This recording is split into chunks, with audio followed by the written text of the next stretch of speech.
চুরি যাওয়া প্রচুর সোনার গহনা ও মোবাইল ফোন উদ্ধার করল পুলিশ।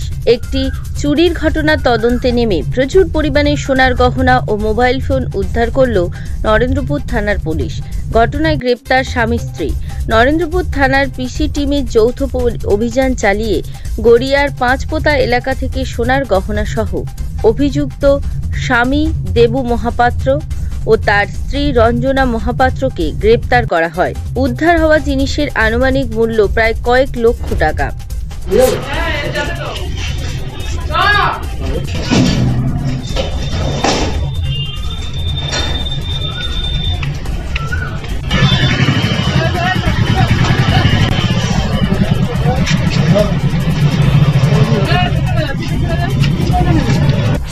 পুলিশ সূত্রে জানা যায়, এদের বাড়ি রুবি এলাকায়। এরা নরেন্দ্রপুর থানার গড়িয়া পাঁচপোতা এলাকায় ভাড়া নিয়ে থাকত।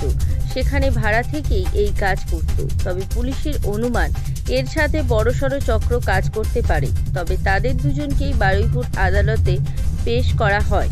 তাই এদের পিছনে আর কে কে রয়েছে তাদেরকে আরও জিজ্ঞাসাবাদের জন্য পুলিশি হেফাজতের আবেদন জানানো হবে। মৃন্ময় নস্করের রিপোর্ট, জেলার বার্তা।